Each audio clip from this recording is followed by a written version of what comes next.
Shalom Rosine. On essaye d'arranger la voix. Shalom, shalom, shalom. Que mon Dieu vous bénisse abondamment. Que mon Dieu vous fasse du bien de là où vous êtes. Que mon Dieu vous fasse du bien aujourd'hui. Que le Seigneur se souvienne de toi. Que le Seigneur te fasse du bien en ce jour de vendredi. J'aimerais que mon Dieu te fasse du bien aujourd'hui. Ma prière pour toi, on va prendre le psaume 16. J'attends quelques minutes que les autres se connectent. On va prendre le psaume 16. Et là, on va partager la parole de Dieu. Yes. On va partager la parole de Dieu. Que mon Dieu se souvienne de toi. Que mon Dieu te bénisse. Que mon Dieu te fasse du bien de là où tu es. Que mon Dieu te touche. Que mon Dieu te restaure. Ma prière est que le Seigneur te voie aujourd'hui. Ma prière est que Dieu te fasse du bien aujourd'hui. Ma prière est que tu sois béni. Tu sois béni. Tu sois béni. Tu sois béni. Amen. Que mon Dieu vous bénisse. Nous sommes vendredi, le dernier jour du mois. Le dernier jour du mois de février. C'est le 28 aujourd'hui. Shalom, Pasteur Stella. Shalom, Rosine. Shalom à toi qui te connecte. Shalom à toi qui viens de te connecter. Shalom, Shekina. Que mon Dieu te fasse du bien. Pendant ce temps, est-ce que nous pouvons partager, appeler, inviter les autres? Invite un frère, invite une sœur. Peut-être c'est l'heure où la sœur, le frère est à table. Juste lui envoyer la notification. Et s'il est touché par le Saint-Esprit, il pourra participer avec nous. Pendant ce temps, nous écoutons « Tu sais satisfaire ». J'aime beaucoup ce mélodie. « Tu sais satisfaire ». Il n'y a que toi. Tu sais satisfaire ceux qui te cherchent. Tu sais satisfaire ceux qui te cherchent et tu en es capable. J'aime beaucoup ce mélodie, j'aime beaucoup ce chant. Ça me fait tellement du bien. Tu sais satisfaire, tu sais ordonner à celui qui te cherche. Tu sais remplir le vide à celui qui vient auprès de toi. Tu sais faire du bien à celui qui crie auprès de toi, parce que tu en es capable. Qui est capable, c'est notre Dieu. Qui est capable de nous faire du bien, c'est le Seigneur. Qui est capable de nous faire du bien, il n'y a que Dieu.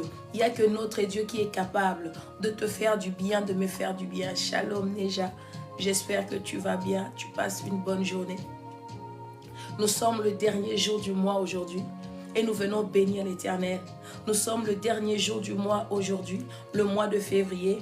Et nous voulons simplement bénir Dieu. Et nous voulons simplement dire à Dieu qu'il est bon. Il est tellement bon pour moi. Il est tellement bon pour toi. Yakabo Santaria Basete. Yekaba Santaria Bosante.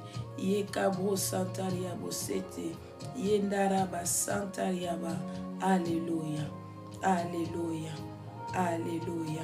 Alléluia. Yakabo Sante. Yandarabo Sante. Alléluia. Alléluia. Yendaraba Sante. Yenderebo Sante. Alléluia. Alléluia. Est-ce que tu peux dire merci à Dieu? Oh, est-ce que tu peux dire merci à Dieu? Je bénis le Seigneur parce qu'il est bon. Je bénis le Seigneur parce qu'il est bon. Le Seigneur est merveilleux. On va partager une histoire passionnante. J'aime les histoires passionnantes de la Bible. Et aujourd'hui, on va partager. J'aimerais que tu prends ta Bible. Nous commençons toujours par le psaume. J'aime beaucoup le psaume. Le psaume, c'est vraiment le livre où moi, ça me réconforte beaucoup. Quand je lis un psaume, je me sens réconfortée. Je me sens en paix. Et dans le psaume, je vois l'amour de Dieu, simplement. C'est un livre du début à la fin, même si on dit Dieu va frapper et tout, mais on parle beaucoup d'amour de Dieu. Dans le psaume, on parle beaucoup de miséricorde. On on parle beaucoup de la joie dans les Seigneurs. On parle beaucoup de comment Dieu veut que nous marchions. Dans le psaume, on parle comment le Seigneur nous protège. Comment le Seigneur nous protège. Alléluia. Alléluia. Alléluia.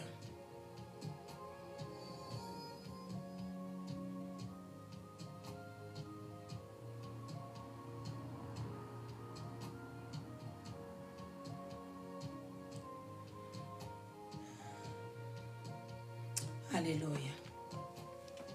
Alléluia. Alléluia.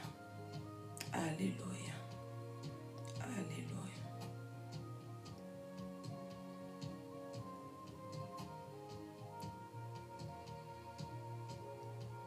Je suis en train de répondre à quelqu'un, s'il vous plaît. C'est assez urgent pour la personne. Alléluia. Le psaume. Et aujourd'hui, on va partager sur le psaume 16. Le psaume 16, il y a le verset 7 à 10 que j'ai vraiment mentionné. Mais tu peux lire tout le psaume. Pour nous, c'est aussi une manière, nous, de lire aussi le psaume par jour. Amen. De lire aussi le psaume par jour. Donc, on va lire le psaume 16. Le psaume 16, la Bible dit... oh Dieu, tu es mon abri, protège-moi. J'ai dit au Seigneur, tu es mon plus grand bonheur. Dans ce pays, ceux qui appartiennent à Dieu sont des gens de valeur. Ils me plaisent beaucoup. Ceux qui choisissent un autre Dieu souffriront de plus en plus. Faire des offrandes de sang, des faux dieux. Jamais de ma bouche ne dira même plus leur nom. On avait partagé de ça, je crois, la semaine passée ou début de cette semaine. Et aujourd'hui, on va plus partager le psaume 16 à partir du verset... Aujourd'hui, on va parler plus du verset 7 à 10. Du verset 7 à 10, la Bible dit, le psaume 16, 7 à 10, ça veut dire, je remercie le Seigneur qui me conseille. Oh! Même la nuit, ma conscience me parle. Sans cesse, je me souviens du Seigneur. Puisqu'il est près de moi, je ne tombe pas. Alors mon cœur se réjouit, je danse de joie. Mon corps est totalement en sécurité. Non, tu ne m'abandonnes pas dans le monde des morts. Tu ne délaisses pas ton ami fidèle pour rire dans les tombes. Le verset 11, on dit, tu me fais connaître le chemin qui conduit à la vie. Quand tu es là, la joie déborde. Auprès de toi, le bonheur ne finit pas. Alléluia. C'est un psaume que je te conseillerais de lire parce que c'est vraiment un psaume où on voit plus que l'amour de Dieu. On voit à quel point il est fidèle, à quel point il est donc le meilleur conseiller. Il dit que chaque nuit, tu me conseilles. Donc pendant que nous chrétiens, nous partons pour dormir, le Seigneur nous parle. Oui, Dieu nous parle. Il dit ici, je remercie le Seigneur qui me conseille. Même la nuit, ma conscience me parle. Souvent la nuit, quand nous partons dormir, donc après avoir prié, il faut aussi rester calme. Prendre aussi quelques minutes où tu vas écouter la voix de Dieu.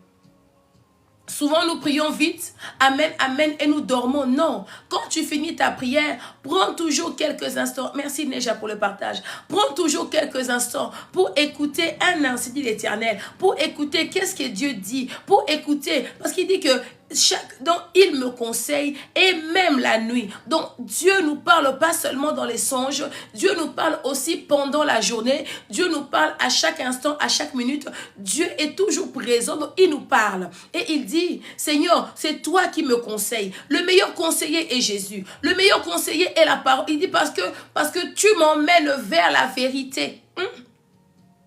Il dit ici et que non, tu ne m'as, il dit ici, tu me fais connaître, le verset 11, tu me fais connaître le chemin qui conduit à la vérité.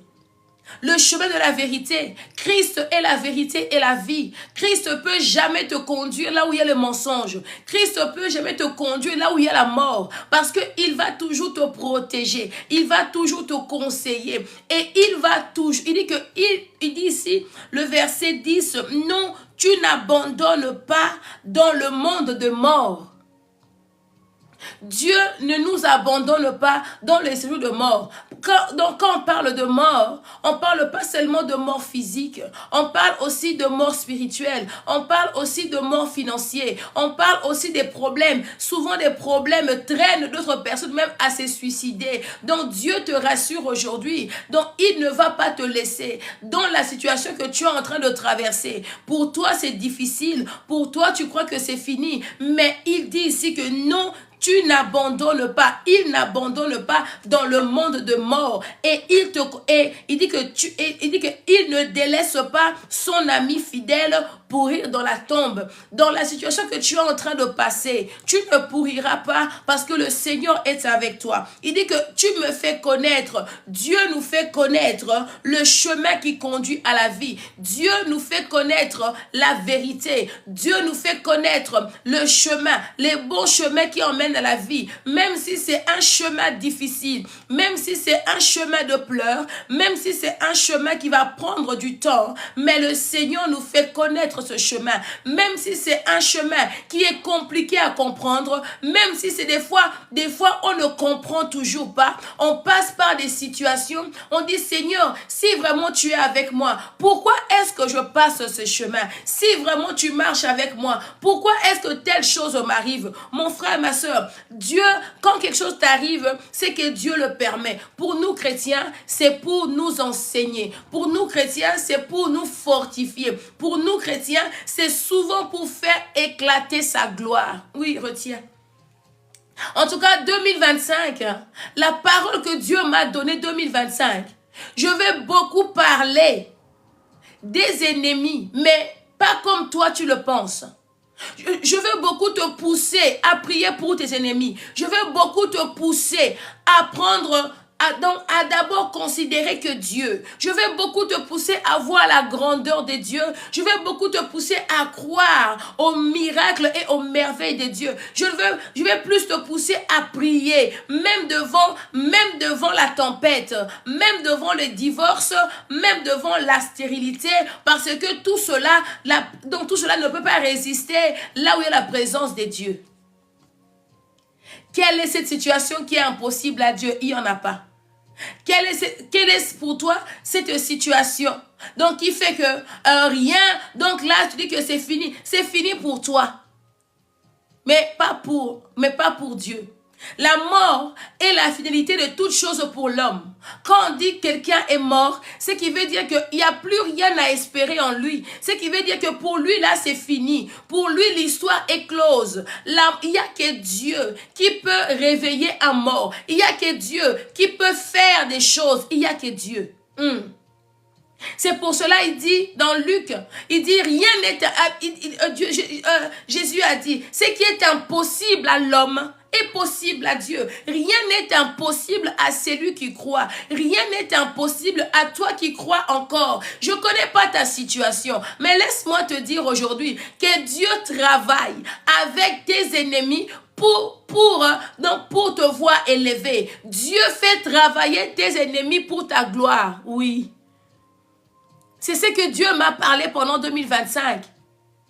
Il dit, quand tu vois l'ennemi se lève, je permets cela. Shalom Ange, shalom Annie, shalom Amichou.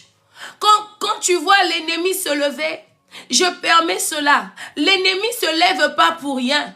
L'ennemi ne peut pas se lever comme ça. L'ennemi se lève là où il y a l'étoile. L'ennemi se lève là où il y a la victoire. L'ennemi se lève parce que l'ennemi travaille pour Dieu. Je vais te choquer. Souvent les gens croient, Seigneur, l'ennemi de ma vie, je les chasse et je renverse. Mon frère, ma soeur, tu peux renverser comme tu veux. Tu peux chasser comme tu veux. Mais n'oublie pas, Dieu pousse tes ennemis à travailler pour toi. Je vais te choquer. J'ai écouté une prédication ce matin. J'ai dit, Seigneur, c'est pas possible. Oh, Seigneur, c'est pas possible. Aïe, aïe, aïe. C'est pas possible. J'ai dit ça, c'est... Donc, ça peut être que Dieu. Je vais te choquer. On va prendre Luc 5. Ces temps-ci, je suis beaucoup dans Luc, Marc et Matthieu. Luc 5. Luc 5, on va prendre le verset 17 au verset 26. Si tu prends déjà Luc 5, tu vas voir là, c'est d'abord Jésus appelle le premier disciple, du premier jusqu'au 11. Et tu vas voir dans Luc 5, du 12 au 16, Jésus guérit un lépreux. Jésus guérit un lépreux. Et tu vois, maintenant on va voir, Jésus guérit un paralytique. Donc Luc 5, on va prendre du 17 au 26e verset. Je vais lire pour la bonne compréhension.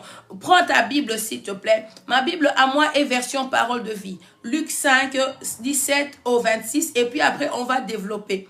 La Bible dit, un jour Jésus est en train d'enseigner. Des pharisiens et des maîtres de la loi sont assis à côté de lui. Ils sont venus de tout le village de Galilée et de Judée et de la ville de Jérusalem. La puissance du Seigneur Dieu est avec Jésus pour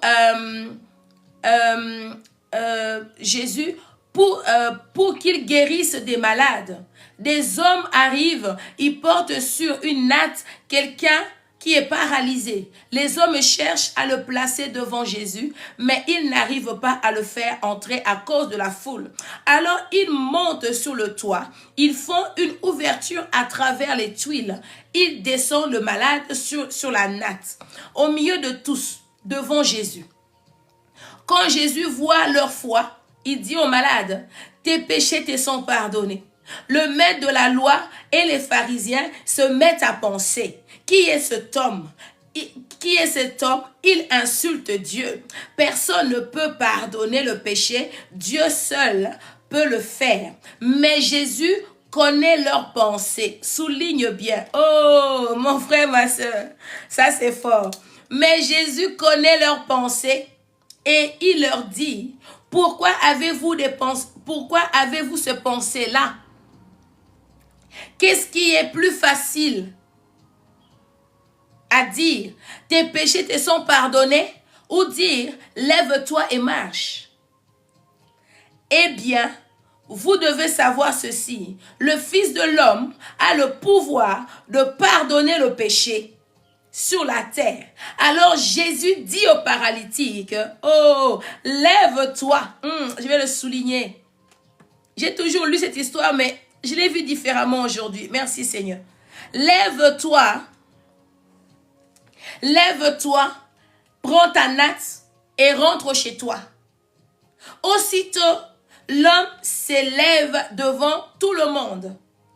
Il prend sa natte sur laquelle il était couché et il rentre chez lui en disant « Gloire à Dieu ». Tous les gens sont très étonnés. Et ils ont peur. Ils disent aussi, gloire à Dieu. Aujourd'hui, nous avons vu des choses extraordinaires. Oh, d'habitude, quand on lit cette histoire, on parle beaucoup de foi des amis. On parle beaucoup, oui, ces amis avaient la foi, c'est vrai. Plusieurs fois, j'ai pris sur ça, oui. Mais aujourd'hui, on va parler des pharisiens. On va parler des docteurs de la loi. On va parler des gens qui étaient en train d'écouter Jésus parler. On dit que Jésus était en train d'enseigner. La puissance de Dieu était avec lui. Donc, ce qui dit que Jésus était en train d'enseigner, il y avait des manifestations, il y avait la puissance de Dieu qui était là. Alors, il y avait 4 amis et leur ami qui était paralytique, ils l'ont géré par tout le moyen. Ils ont même ouvert le toit pour simplement que leur ami voit Jésus. On dit qu'ils ont emmené cet ami-là devant Jésus. Maintenant, ici, ce qui m'a toujours choqué, aujourd'hui, j'ai compris une chose. Dans cette histoire, Jésus n'a pas d'abord fait marcher l'homme. Mais Jésus a dit, tes péchés te sont pardonnés. Et pendant que Jésus disait ça, Jésus voulait que les hommes là parlent. Jésus voulait que les pharisiens, les docteurs de la loi puissent parler. Il dit, mais il est en train d'insulter Dieu. Qui peut dire que tes péchés sont pardonnés? Qui peut parler? Qui peut dire ça? Alors Jésus a dit, mais qu'est-ce qui est plus facile? Oh, qu'est-ce qui est plus facile? Qu'est-ce qui est plus facile? Ça, j'aime bien. Le verset 23. Il dit ici, qu'est-ce qui est plus facile à dire? Tes péchés te sont pardonnés? Ou dire, lève-toi et marche? Mais Jésus avait déjà dit le plus facile. Jésus avait déjà dit, tes péchés te sont pardonnés. Parce que pour Christ, donc il était venu, il dit que j'ai le pouvoir sur la terre de pardonner le péché. Et deuxièmement, parce que ces hommes ont parlé, parce que ces hommes ont murmuré, parce que Jésus voulait écouter leurs pensées. Et Jésus a dit à cet homme, maintenant lève-toi. Oh mon frère, ma soeur, il y a dans ta vie des miracles qui vont arriver. Aussi longtemps que les pharisiens ne vont pas parler, Jésus dira pas lève-toi et marche. Aussi longtemps que ta famille ne vont pas comploter contre toi, Jésus dira pas vas-y marie-toi. Aussi longtemps que l'homme, donc qui croit que toi tu es un pécheur, que toi tu n'as pas droit, aussi longtemps que tes ennemis, le monde n'a pas encore parlé, oh, le miracle ne viendra pas. J'ai compris une chose, pendant que l'homme parle, pendant que tes ennemis parlent, cela pousse Dieu à agir. Pendant que tes ennemis parlent, c'est comme un bouchon qui est sous pression. Pourquoi? Parce que quand ils ne parlent pas, il n'y a pas de pression. Parce que quand eux ne font rien, il n'y a pas de pression. Dieu a besoin de cette pression-là. Dieu a besoin que les hommes vont tellement parler, les hommes vont tellement murmurer. Et quand il va lâcher la pression, et quand il va te lâcher, oh, tout le monde dira à la fin, gloire à Dieu. Même ceux qui parlaient, on dit bien, eux tous ont commencé à dire gloire à Dieu. Pourquoi? Parce que aussi longtemps que toi tu montres que tu vis avec Dieu, tu es en Christ, donc tu as peur de pécher. Pour eux, ça leur dit rien. J'ai compris une chose dans ma vie. Tu peux beau te comporter comme il faut devant les hommes, ils ne te croiront pas. Tu peux donc devenir même sainte, ils ne te croiront pas. L'homme aime le spectacle. L'homme aime la manifestation. L'homme aime voir le miracle. Pourquoi? Parce que les hommes sont un peu tous comme des saints Thomas. Nous sommes un peu tous comme Thomas, disciple de Jésus. Aussi longtemps que Thomas n'avait pas encore vu, donc là où il y avait, donc ici, donc Christ, les mains trouées, les pieds troués, Thomas ne croyait pas que cet homme était ressuscité. Je me suis toujours dit, mais Seigneur, pourquoi est-ce qu'on en parle dans la Bible? Parce qu'il y a des personnes, il y a des chrétiens, je vais souligner par là, il y a des chrétiens, comme Thomas, dont ils étaient disciples. Il y a des personnes qui te voient prier. Il y a des personnes qui te voient jeûner. Des fois même, vous êtes dans la même église, même groupe. Vous priez même ensemble. Mais pendant que tu pries, l'homme ne voit pas. Mais quand le miracle arrive, il veut vraiment attester. Est-ce que c'est vraiment Dieu qui a fait? Les hommes, les chrétiens, nous sommes un peu comme des Thomas. Et ce que j'ai aimé dans cette histoire, Jésus n'a pas dit premièrement, lève-toi et marche. Mais Jésus a parlé de la sanctification. Jésus a parlé de la repentance. Jésus a parlé de pardon du péché. Comment est-ce que toi tu veux vivre le miracle de Dieu, mais tu es encore en plein débauche? Comment est-ce que tu vas voir les prophètes? Maman Blessing, parle-moi. Mais tu es en plein désolation, mais tu es en plein péché. Tu vis le péché consciemment. Moi et toi, nous ne connaissons pas pourquoi est-ce que cet homme était paralysé. On parle souvent de cet homme paralysé, mais on ne connaît pas la cause. Parce que si la cause n'était pas le péché, Jésus allait dire comme il a parlé avec cet aveugle-né. Parce que pour l'aveugle-né, je donne la référence, si tu veux lire chez toi, l'histoire de l'aveugle-né.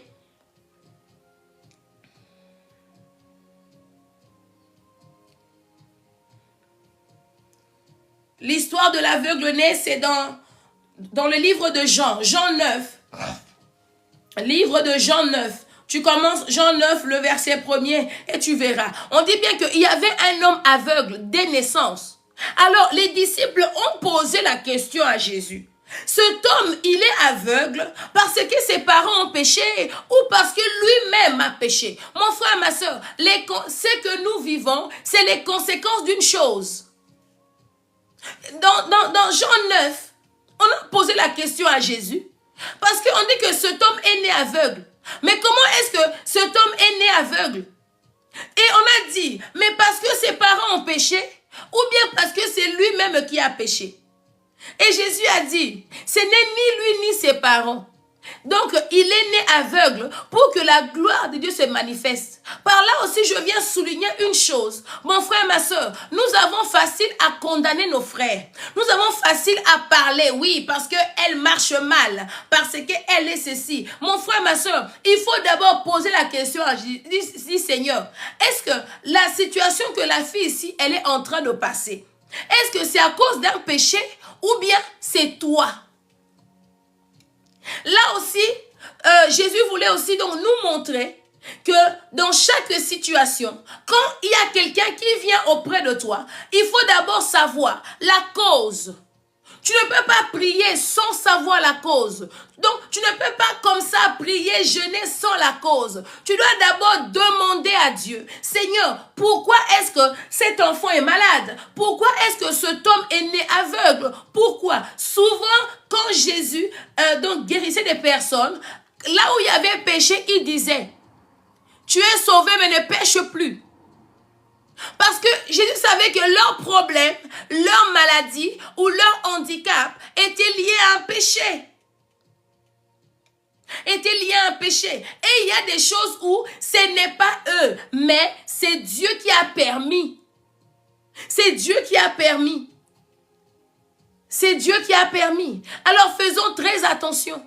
Souvent, tu vas condamner quelqu'un. Tu vas vouloir être comme saint Thomas. Or que la personne est en train de vivre simplement, comme on dit, la décision de Dieu. Tu vas aller condamner Job. Tu vas dire que non, sûrement Job a péché. Sûrement Job est mauvais. Mon frère, ma soeur, c'est que Job était en train de passer. C'était une décision entre Dieu et Satan. Parce que Dieu a décidé et Satan travaille pour Dieu. Tout ça pour que la gloire de Dieu soit visible et palpable. Je viens dire à une personne aujourd'hui, tout ce que tu vois comme souffrance chez ta soeur, chez ton frère, c'est pas forcément un péché. Et si c'est un péché, la Bible dit, je vais te donner une parole. Souvent, on condamne mal les gens. Dieu aide-nous. Qu'on puisse avoir plus de compassion.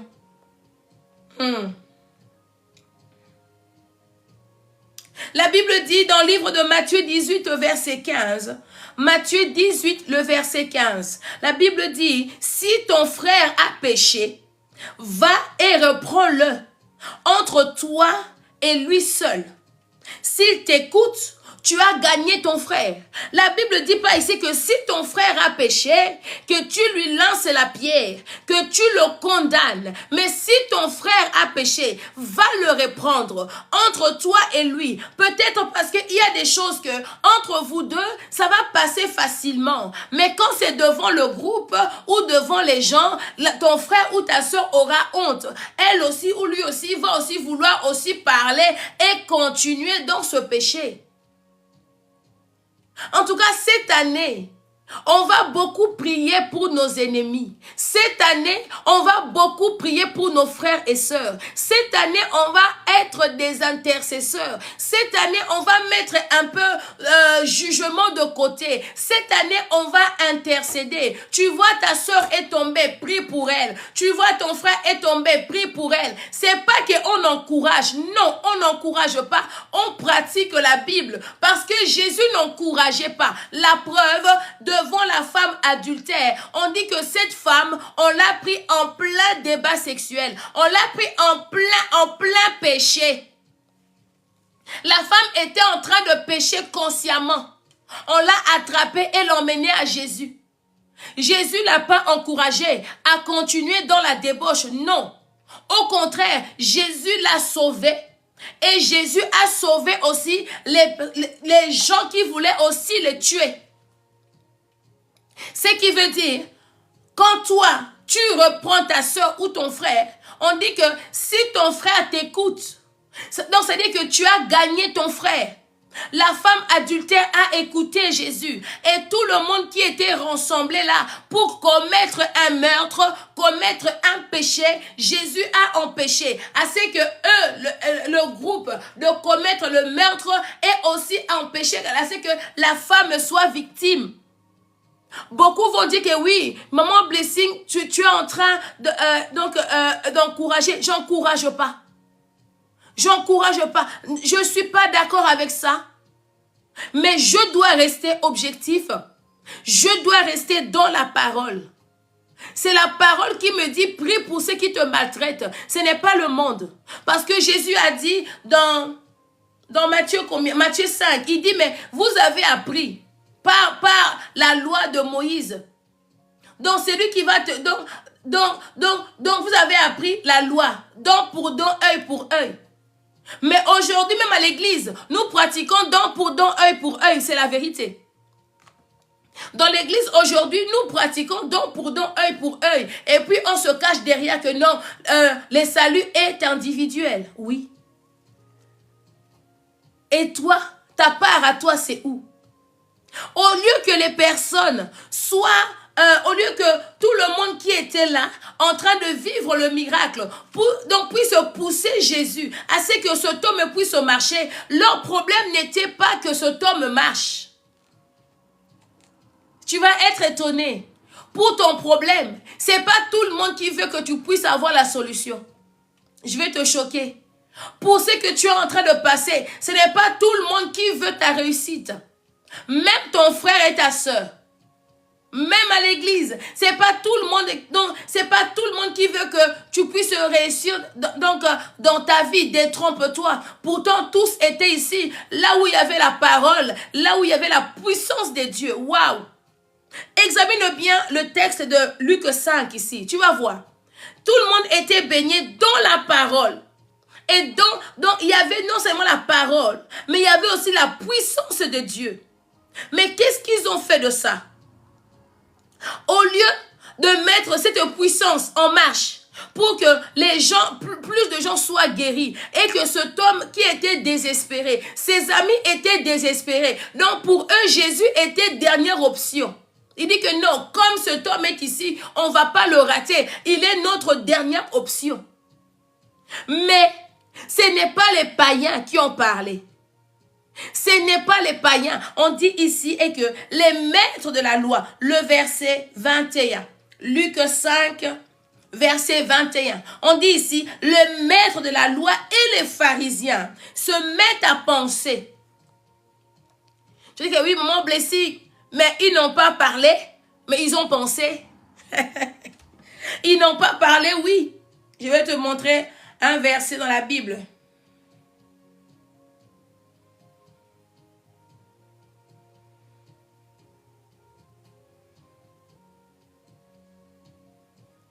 Oh, j'aime bien ce parole.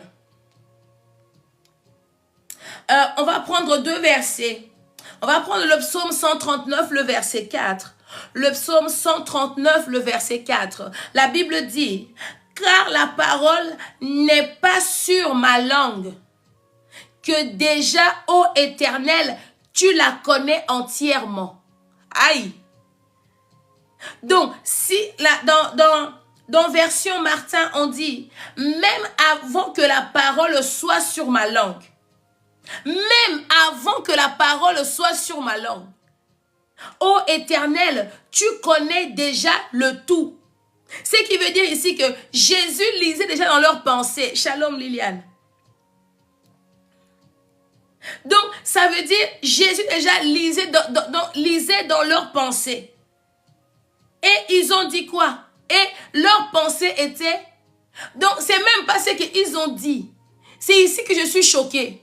C'est même pas ce qu'eux ont prononcé.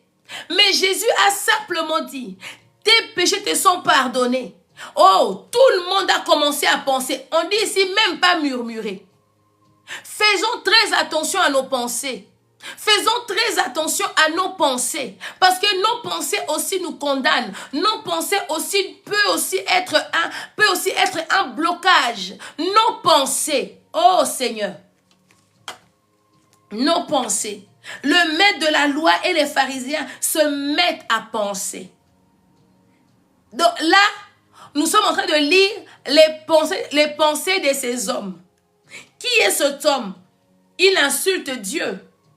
Personne ne peut pardonner les péchés. Dieu seul peut le faire. Mais Jésus connaît leurs pensées et il leur dit, pourquoi avez-vous ces pensées-là? Pendant que eux étaient juste en train de penser, en train donc chacun parlait à soi-même. Mais Christ les a parlé tout haut. Il les a dit, pourquoi vous avez de telles pensées? Pourquoi vous avez de telles pensées? Pourquoi vous avez de telles pensées? Au lieu d'être content que votre frère a été justifié, au lieu d'être content que votre frère, ses péchés lui ont été pardonnés, mais vous êtes là encore à dire que qui est cet homme pour pardonner le péché? On va continuer. Qu'est-ce qui est plus facile? De dire tes péchés te sont pardonnés ou dire lève-toi et marche? Qu'est-ce qui est plus facile? Et que ta soeur ou ton frère vienne en Christ, ou bien et que ton frère et ta soeur restent dans le monde? C'est bizarre, ce matin, je conduisais mon enfant à l'école, je conduisais mes enfants à l'école ce matin, et j'ai commencé à parler à ma fille, à ma grande fille. Je lui ai dit, tu sais quoi, cette année, on va prier pour les 2 fois 2 fois. Dis pas les noms ici, mon truc va être bloqué. J'ai dit, cette année, on va beaucoup prier pour eux. Parce qu'au plus on va prier pour eux, Dieu va le toucher. Parce que nous voulons plus de conversion. Je dis, cette année, on va prier pour beaucoup de païens qui ne connaissent pas la parole de Dieu. Pourquoi? Parce que nous voulons que Dieu gagne leur cœur. Elle m'a dit, hé maman, toi tu es déjà là. Il dit, ces gens-là ne me dérangent pas. Hein? Bon, j'accepte leurs conneries, mais loin de moi. J'ai dit justement pas. Donc, tu ne peux pas dire, j'accepte ma soeur, mais je ne prie pas pour toi. Non. Tu dois accepter et prier. La seule chose que nous pouvons faire pour les païens, pour les, des fois, pour les occultistes, on doit prier pour eux. Parce que la prière là, nous on le fait. Personne n'a le droit de nous dire de ne pas prier pour eux. On a le droit de prier pour le monde. On a le droit de prier. Et puis je lui ai dit, tu sais pourquoi on doit prier pour eux? Parce que ce sont nos frères. Elle m'a dit, comment ça? J'ai dit, mais parce qu'ils sont créés à l'image de Dieu. Et que Dieu a besoin d'eux. Et que Dieu cherche des intercesseurs qui vont intercéder à leur faveur pour que Dieu aussi touche leur cœur. On ne doit pas toujours être là à repousser les gens. On ne doit pas toujours être là, non, lui il est différent de moi. Hey, lui là c'est homme, femme, femme. Non, je ne dis pas qu'il va avec eux. Mais nous avons le devoir, étant chrétiens, de prier pour eux. Ma fille m'a dit, en tout cas maman, je n'avais jamais vu les choses comme ça. Vous voyez, pourquoi? Parce que si tu comprends la parole de Dieu, si vraiment la compassion de Christ est en toi, tu vas aimer ton frère comme toi. Tu vas prier pour lui comme si c'était ta vie. Vous savez pourquoi on doit prier pour eux? Mon frère, ma soeur, nous avons aussi des enfants. Nous ne connaissons pas l'ennemi est malin. N'attends pas que ça soit trop tard pour ton enfant. Tu vas commencer à prier. N'attends pas que ton fils ou ta fille tombe dans ça pour que maintenant tu pries délivrance. Au plus toi tu vas prier pour eux, au plus toi tu vas prier, Dieu va aussi écarter tes enfants dans ça. Parce que la Bible dit, moi dans ton champ et Dieu dans ma maison. Ce qui veut dire que si moi je sors pour que les âmes soient converties, si moi je sors pour que des personnes qui commettent des abominations contre nature reviennent à Dieu, automatiquement le Seigneur protège le mien. Si aujourd'hui beaucoup de nos frères et sœurs tombent dans ça, parce qu'il n'y a pas assez d'intercesseurs. Vous voyez, le nombre diminue même. Parce que toi, tu rentres seulement dans le live si seulement on parle de toi. Si seulement, donc, tu es localisable. Là, tu vas voir beaucoup d'amen. Là, tu vas voir beaucoup de cadeaux. Là, tu vas voir beaucoup de partage. Mais quand on parle de l'amour de Christ, quand on parle de la vérité, quand on parle de ça, tu ne veux pas savoir. C'est pour cela que l'église est faible. L'église, pourquoi? Parce que quand nous partons prier, nous prions que pour nous. Quand nous partons intercéder, nous prions que pour nous. Nous ne prions pas pour les autres. C'est ça qui est dommage. Nous prions que pour nous. Seigneur, ma vie. Seigneur, mes enfants. Seigneur, mon mariage. Seigneur, mon travail. Il n'y a que moi. Mais là où tu dois être dans le champ de Dieu, Dieu ne te voit pas. Là où tu dois être dans le champ de Dieu, Dieu ne te voit pas. On va prendre, tantôt je lisais ma Bible, j'étais en train de méditer. J'ai médité sur Agé. Je vais partager ça avec toi. Dans le livre de Agé, je ne sais pas pourquoi Dieu m'avait conduit dans ça. Dans le livre de Agé, je vais partager avec toi. J'ai lu ça, j'ai dit, oh Seigneur, je cherche Agé. Aide-moi à trouver. Je me suis dit, c'est pas possible. C'est comme s'il y avait une vérité qui était comme une évidence. J'ai dit, waouh Seigneur, depuis longtemps. Non, je sais vers la fin. J'ai dit, depuis longtemps, pourquoi je n'ai pas vu les choses comme ça? Depuis longtemps, pourquoi est-ce que je n'ai pas vu les choses comme ça? Parce que, voilà, dans le livre de Agé, on va prendre le chapitre 1er.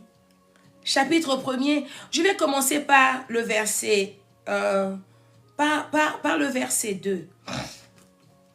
On dit ici, ces gens-là disent, qu'est-ce qui n'est pas encore, ces gens-là disent que ce n'est pas encore le moment de reconstruire mon temple. Eh bien, est-ce que c'est le moment d'habiter dans vos maisons bien décorées pendant que mon temple est un tas de pierres? Maintenant, si on descend un peu, on dit, maintenant je vous demande, moi le Seigneur de l'univers, réfléchissez à ce que vous faites. Vous avez semé beaucoup, mais récolte peu.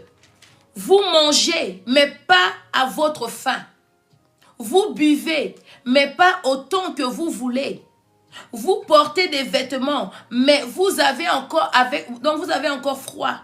Vous gagnez votre vie, mais votre argent va dans un sac troué. Je me suis dit, waouh, pourquoi cela? Parce que on dit que ce n'est pas encore le moment de servir Dieu. Il dit, mais il dit que ces gens, parce que ici c'était le débat. Le prophète Agé a reçu le message de Dieu et que le temple devait être rebâti. Maintenant les gens, ils disent que non, c'est pas encore le moment.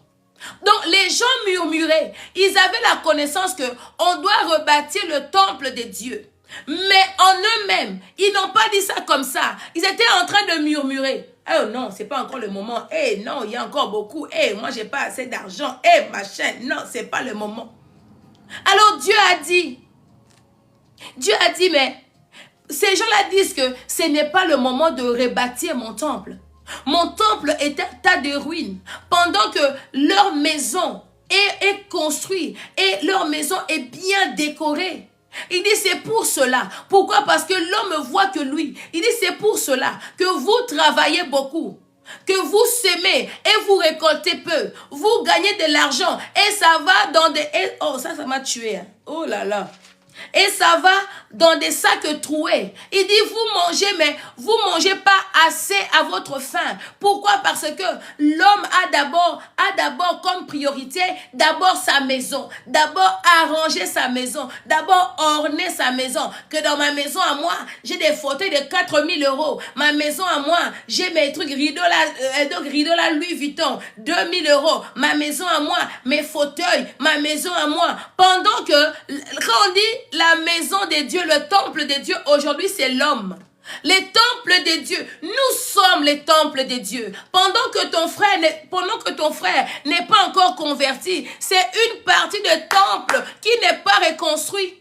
Pendant qu'il y a encore des hommes qui sont dehors, qui sont en train de pleurer, ils sont pas encore, ils sont pas encore restaurés. C'est-à-dire que donc le temple de Dieu aussi n'est pas encore restauré. Mais pendant ce temps, qu'est-ce que toi tu fais? Pendant ce temps, qu'est-ce que moi je fais? On a toujours nos soucis quotidiens.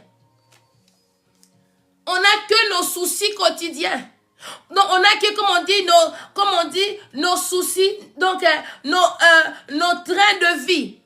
On pense toujours, non, cette année, je ne suis pas encore allée en vacances, je vais travailler. Mais, là où même tu pries, tu passes jamais même passer un balai. Là où même tu pries, tu veux même pas savoir comment est-ce qu'on paye ici le courant, comment est-ce qu'on paye ici la peinture, comment est-ce que non, moi je vais peindre la maison de Dieu, moi je vais aller un week-end avec mon mari et mes enfants, on va aller peindre, on va les nettoyer. C'est ça aussi l'œuvre de Dieu. Oui, c'est vrai, ça te fait la chair. Mais et puis quand nous partons à l'église, nous partons que pour demander, pour encore satisfaire la chair. Mon frère, ma soeur, regardez comment nous sommes en retard. Regardez comment nous ne sommes pas bénis. Regardez comment nous sommes en retard. Et nous partons encore à l'église. Oh mon frère, on va prendre Jacques. Seigneur, aide-nous aujourd'hui. Seigneur, aide-nous. Et quand tu arrives à l'église, tu ne vas jamais prier pour les autres. Quand tu arrives à l'église, ta prière, il n'y a que moi.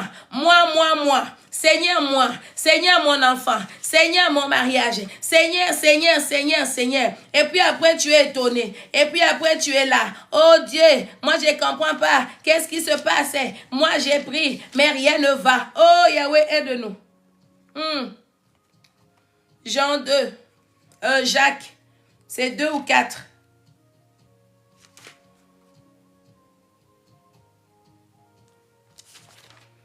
Je vais les chercher rapidement. Je crois que c'est 4. Jacques 4, le verset 3.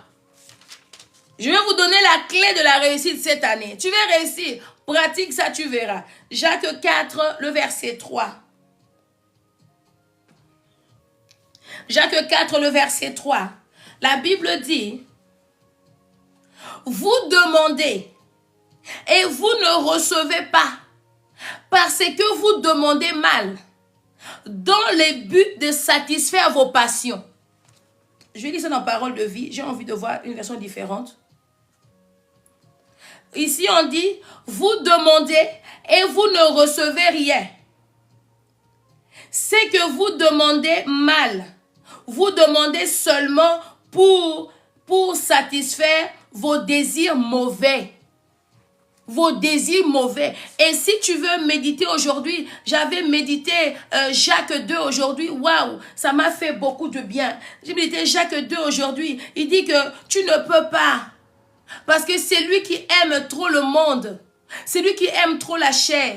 Il est donc ennemi de Dieu. Donc ça veut dire que nous partons à l'église. Nous partons encore demander pour nous. Encore seulement de prière.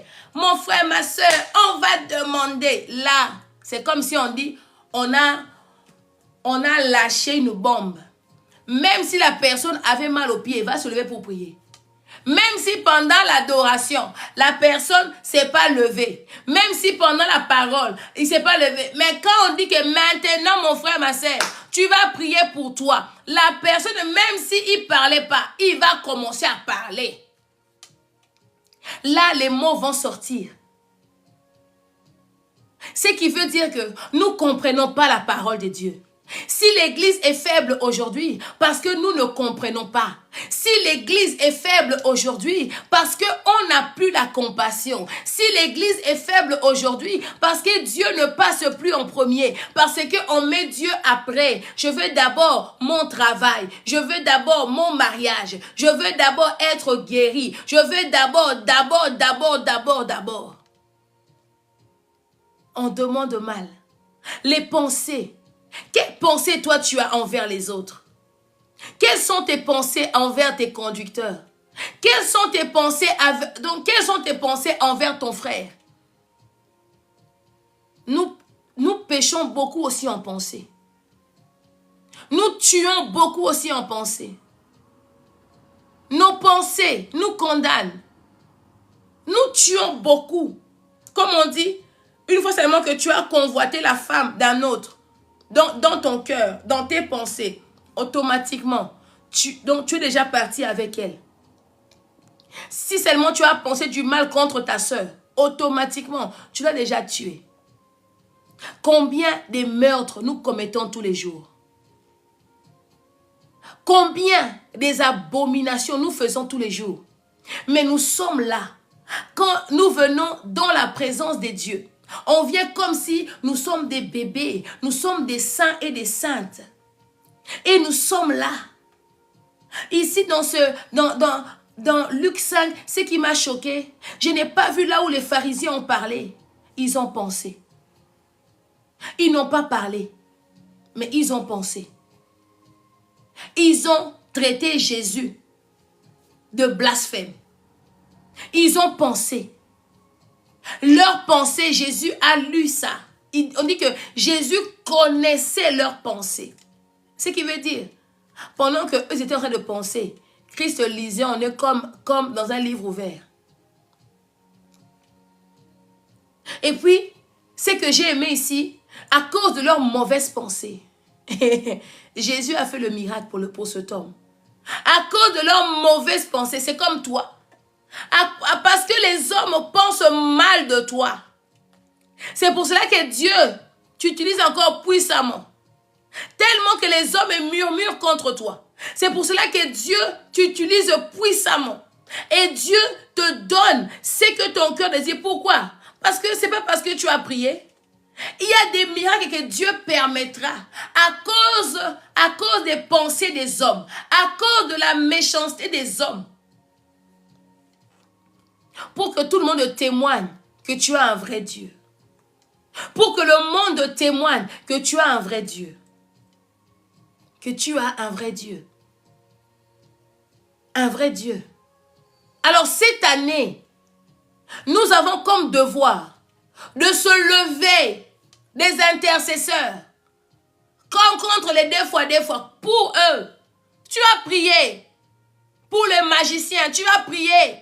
Pour les occultistes, tu vas prier dans ta famille pour des sorciers. Oui, tu vas prier pour eux. Parce que quand tu vas commencer à prier pour eux, leur force en toi ne va pas agir. Pourquoi? Parce que quand ils auront de mauvaises pensées contre toi, le Saint-Esprit t'avertira. Il est question de ça. Tu dois prier. C'est pour cela qu'il faut prier pour tes ennemis. Pendant que eux seront en train de comploter le mal contre toi. Comme toi, ton cœur est tellement propre, tellement tu es bon envers eux. Tu pries pour eux. Tu verras le Saint-Esprit commencera à te dire tout ce que eux pensent, tout ce que eux sont en train de comploter contre ta vie. Tu auras toujours longueur d'avance. Nous sommes en retard, pourquoi?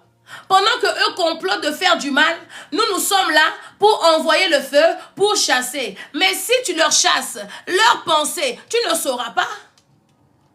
Erreur. Tellement tu envoies le feu en désordre. Tu ne sais pas. Ce n'est pas Matthieu 5 qui dit, aimez vos ennemis, priez ceux qui vous maltraitent. Ce n'est pas Marc 5 qui le dit, ce n'est pas Jésus. Mais beaucoup de chrétiens n'aiment pas. À cet instant ici, le monde, donc nous sommes poussés, nous sommes oppressés par ce monde-là. Oui, parce qu'ils prennent beaucoup de place. Et donc, ils prennent beaucoup de postes. Hommes, hommes, femmes, femmes. Mais nous sommes sommes là toujours en train de leur repousser. Au lieu que nous fléchissons genoux, nous prions pour eux. On dit, Seigneur, ce sont nos frères. Seigneur, ce sont des hommes créés à ton image et à ta ressemblance. Seigneur, c'est une personne que toi tu as créée. Oh Yahweh, Seigneur, vite. Parce que la majorité de ces gens-là, après la conversion, quand ils parlent, ils sont malheureux. Moi, j'ai suivi beaucoup de témoignages de ces gens-là. Et leur premier témoignage, c'est quoi? Ils veulent juste se faire accepter. Mais se faire accepter comme eux le veulent. Donc, avec les penchants de leur cœur. Parce que lui, il trouve que j'étais homme avant. Si maintenant je suis femme, je fais la chirurgie, je suis belle, je vais me faire aimer. Mon frère, ma soeur, si étant homme, on t'a pas aimé, c'est pas qu'il faut qu'on va t'aimer. C'est que eux oublient. Hein? L'homme n'est pas seulement la chair. L'homme est l'esprit, l'âme. Et aussi le corps. Donc si déjà, tu as toujours été repoussé étant homme, quand tu deviens femme, on va aussi te repousser. Ils ne trouvent pas la paix. Pourquoi? Parce qu'il y a en eux une souffrance. Parce qu'il y a en eux un désespoir. Parce qu'il y a en eux une souffrance. Alors ils disent que on va combler ça par ça. Je veux être comme ça. Il y a beaucoup de femmes aujourd'hui qui sont femmes. Pourquoi? À cause de déceptions amoureuses. Maintenant, quand toi, tu vas aller vers lui, tu vas aller comment? Quand toi, tu vas leur parler, tu vas aller comment?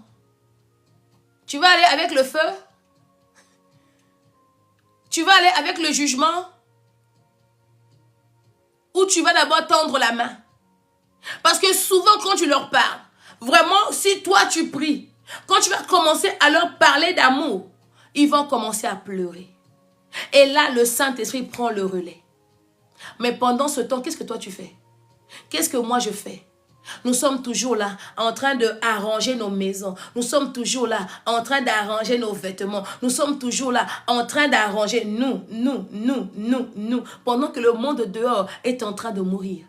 Pendant que ton frère dehors est en train de mourir. Pendant que la porte de l'enfer est de plus en plus grande. Mais la porte du paradis est de plus en plus serrée. Mais toi, tu te contentes de ta petite vie. Tu te contentes de toi. Pendant que tu es appelé à gagner des âmes. Tu es appelé à transformer des vies. Tu es appelé à travers toi. Écoutez, qu'on ne vous ment pas. On a tous une mission commune, l'évangélisation.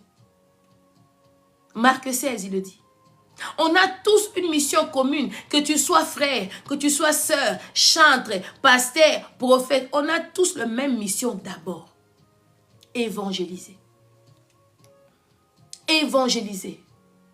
Et quand on évangélise, on parle d'amour. Quand on évangélise, on parle d'amour. On parle de l'amour de Dieu. Mais en nous, il n'y a pas d'amour. À nous, il n'y a pas d'amour. À nous, il y a d'abord le jugement. En nous, il y a d'abord le rejet. En nous, il y a d'abord ceci. C'est pour cela que l'Église est faible. L'Église est faible. L'Église n'a plus beaucoup de puissance. Pourquoi? Parce que des personnes qui doivent travailler avec nous sont dans le monde. Oh Seigneur, aujourd'hui, touche une personne. Des prédicateurs, des prédicateurs, des évangélistes, des âmes qui doivent œuvrer avec nous sont encore dehors. Des âmes sont encore dehors, en train de se perdre. C'est pas la Bible qui dit. On a un autre verset. Merci Saint-Esprit de Dieu. Je vais te donner un autre verset.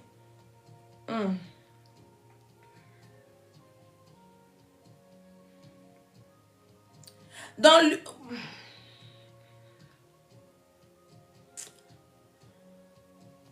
Luc 15, je vais prendre Luc 15. Luc, comme je suis dans Luc, il y a aussi dans Matthieu 18, mais je vais prendre Luc 15.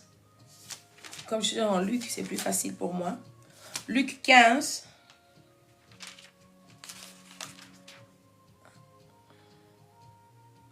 Alors, Luc 15, on va commencer par le premier verset jusqu'au verset 7. Luc 15, note bien, Luc 15, du 1 à 7, je lis au nom de Jésus. Les employés des impôts et les employés des impôts et les pécheurs s'approchent tous de Jésus pour l'écouter.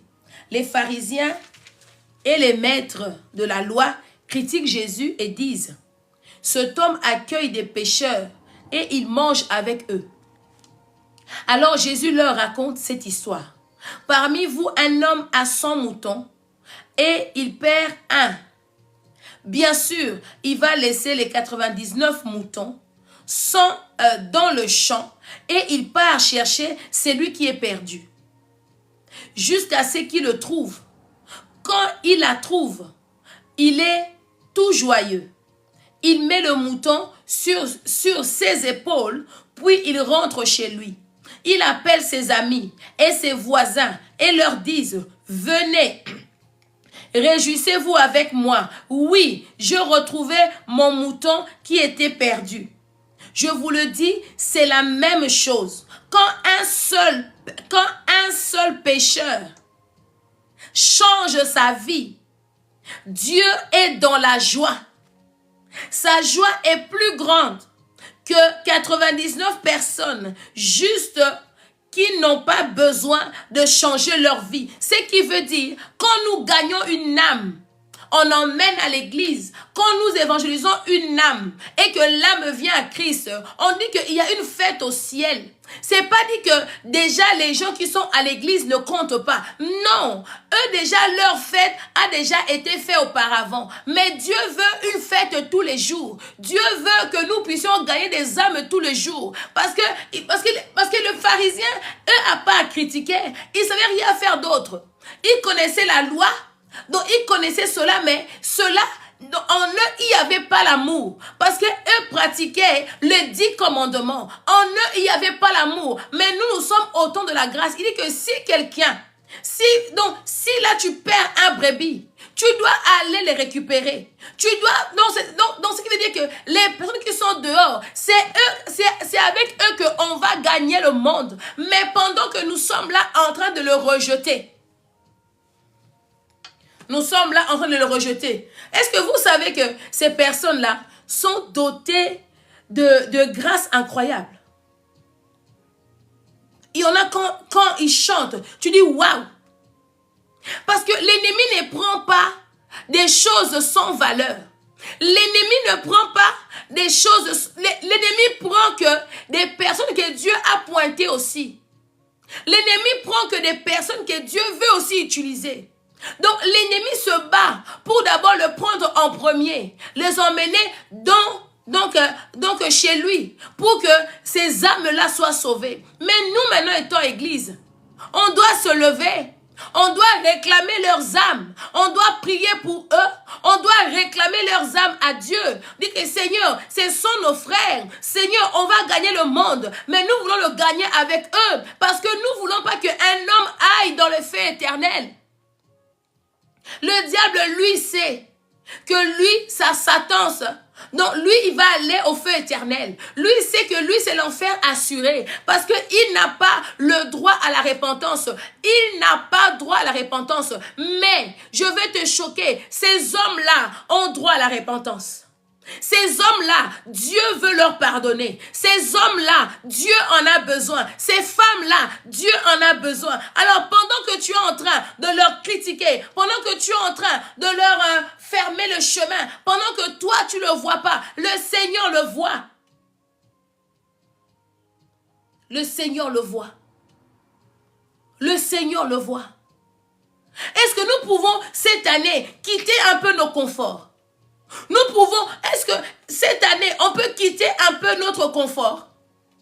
Nous sommes tellement confortables à l'église. Nous sommes tellement confortables entre nous. Nous sommes tellement confortables donc chez nous là, donc avec des chrétiens. Nous sommes tellement confortables. On n'a même pas gagné un seul païen. Donc il y a des personnes qui peuvent faire toute une année sans gagner une âme. Sans gagner une âme. Le livre, les actes des apôtres, c'est nous. Les Actes des Apôtres, c'est le seul livre qui n'est pas fini. Ce qui veut dire que l'Acte des Apôtres continue avec nous. On doit faire comme les apôtres. On doit prêcher l'évangile. On doit évangéliser. On doit gagner les âmes. Leur emmener à la repentance. Leur emmener au baptême de l'eau. Leur emmener au baptême de l'esprit. Et faire d'eux des disciples.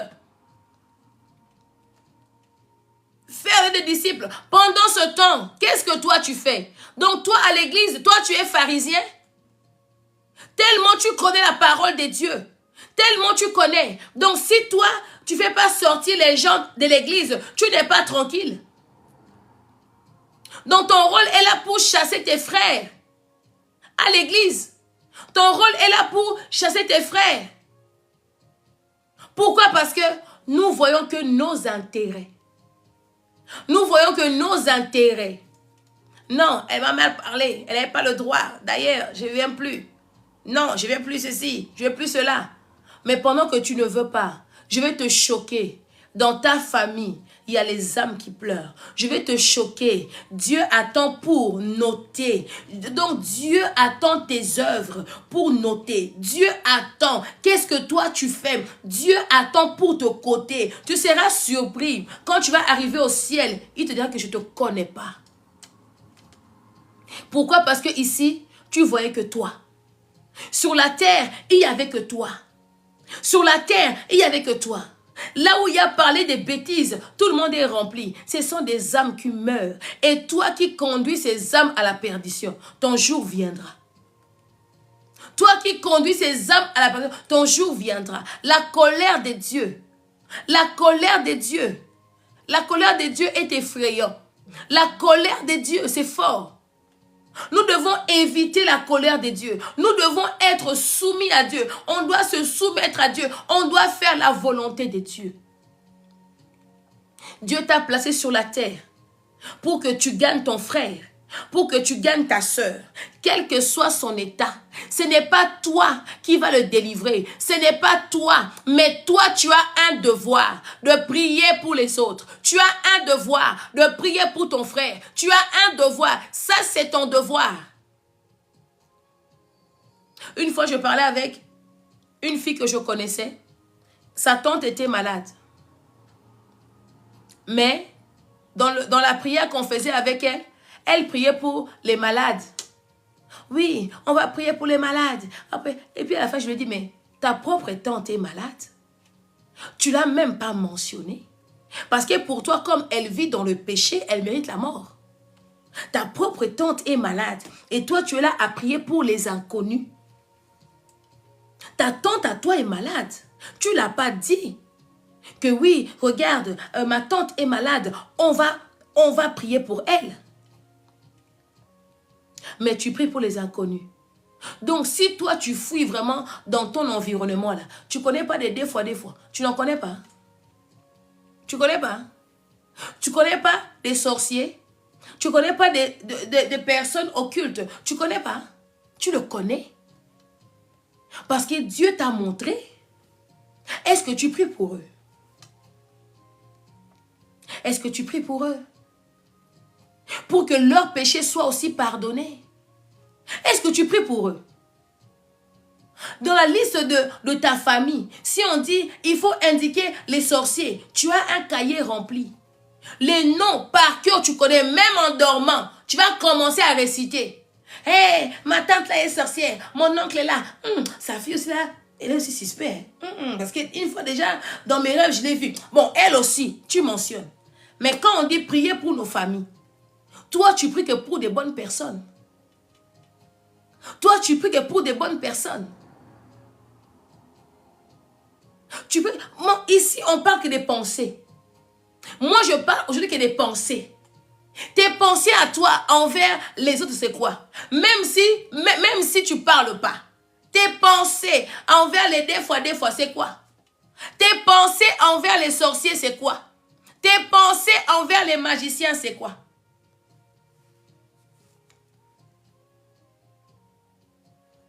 Tes pensées. Aujourd'hui, on parle que des pensées. Mais quand on dit, mets la liste de ta famille, des personnes qui te combattent, on va envoyer le feu, on va déchirer leurs noms, on va mettre ceci. Là, tu vas écrire tous les noms, même ceux qui sont morts, tu vas noter. Et l'homme, même ceux qui sont morts, toi, tu vas noter. Pourquoi? Parce que tu veux les exterminer. Mon frère, ma soeur, laisse-moi te dire une chose. Si le Créateur le laisse vivre, c'est pas toi qui vas l'enlever. Si le Créateur le laisse vivre, c'est Dieu qui juge. Dieu attend ta prière pour le faire changer. On a eu beaucoup de témoignages des femmes et des hommes. Il y avait des femmes qui ont prié pour leur mari et on a vu et puis après leur mari changer. C'est un témoignage. On a vu aussi des hommes prier pour leurs femmes et leurs femmes aussi changer. On a vu cela. Et maintenant, toi, c'est quoi ton témoignage? Depuis que tu es en Christ, quel païen, toi, tu as pris par la main, par la prière. Et ce païen-là a reçu Christ. Qui? Qui? Mais pour critiquer. Aujourd'hui, on parle que de pensée. On dit qu'avant même que les mots soient sur ta langue, Dieu le connaît déjà. Quelle pensée tu as envers les mauvaises personnes? C'est pour ça qu'on ne peut pas être fort. Pourquoi? Parce qu'au lieu que nous devenons l'intercesseur, vous savez pourquoi Jésus est fort? Ah Seigneur, je vais vous choquer. Aujourd'hui, j'ai envie de choquer une personne.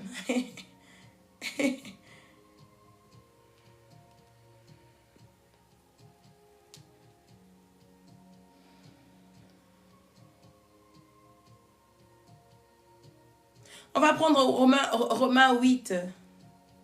Romains 8, 34. Romains 8, 34. La Bible dit, qui le condamnera? Christ est mort. Bien plus, il est ressuscité. Il est à la droite de Dieu. Et il intercède pour nous. Excuse-moi. Lis bien. On dit, qui le condamnera? Bien sûr. On commence par, Jésus est mort. Il est ressuscité. Mais il est où? Il est assis à la droite de Dieu, à la droite du Père. Pour faire quoi? Pour intercéder pour nous. Mais il intercède pour nous des pécheurs. Jésus prie pour moi pécheresse. Jésus prie pour toi pécheur. Donc nous sommes des pécheurs. Donc nous sommes des pécheurs. Mais lui, il est assis dans la gloire. Au lieu qu'il puisse contempler seulement la gloire, non. Il est assis à la gloire, mais en train de prier pour nous les mauvaises personnes. Et toi, pour prier pour ta tante sorcière, tu veux pas. C'est pour ça que la Bible dit, il a reçu le nom au-dessus de tout le nom. Enfin, qu'au nom de Jésus, tout genou fléchisse. C'est pas parce qu'il est seulement fort, mais parce qu'il intercède pour les mauvaises gens. Parce que lui, son ministère, c'est le pardon. Lui, son ministère, c'est la repentance. Il est en train de prier pour nous. Mais quand il reviendra, il ne viendra plus comme un intercesseur, il viendra comme juge. Pour l'instant, il est assis à la droite du Père. Il prie pour nous. Le jour où il va redescendre sur la terre, là, il viendra comme un lion. Il viendra comme un juge. Là, il n'y aura pas que oui, non. Tu as péché, là, tu meurs. Parce qu'il n'y aura plus personne qui sera au ciel pour prier pour toi. Mauvaise nouvelle. Toi qui attends, attends bien. Attends très bien. Si Jésus, il a le nom le plus puissant, parce que il a toujours la compassion de prier pour nous les mauvais, de prier pour nous les pécheurs, de prier pour nous. Mais toi, qu'est-ce que tu fais? À part critiquer les gens. Toi, qu'est-ce que tu fais? À part critiquer, à part avoir des mauvaises pensées pour les autres. Celle-là aussi, ces temps-ci, je la vois, elle commence à dépasser les limites. je vais la montrer qui je suis. Celle-là, attends seulement. Quand je vais seulement la répondre avec une phrase, elle va comprendre. Attends seulement. Quelle âme, toi, tu as déjà gagné? Est-ce que toi, tu connais le prix d'une âme? Tu connais le prix d'une âme? Si Christ a investi en nous, et jusqu'à présent, il prie pour nous. Toi, tu connais le prix d'une âme. On parle que des pensées. C'est fort, hein? Des fois, il y a des choses qu'on ne dit pas. On pense. On ne dit pas. Parce que si je le dis, on va croire que je suis mauvaise. Si je le dis, mais mon frère, quand tu le penses, automatiquement, tu parles à Dieu. C'est encore pire. Quand tu penses, tu parles à Dieu, c'est encore pire. Réponds-toi. Réponds-toi. Réponds-toi. Et là, c'est que j'ai aimé ici, à cause de leurs mauvaises pensées, Jésus a accompli un miracle.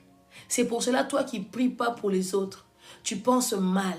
C'est pour cela que tu vois toujours les autres être élevés à ta place. Oui. Dieu élève tes ennemis à ta place parce que tu n'as pas encore compris.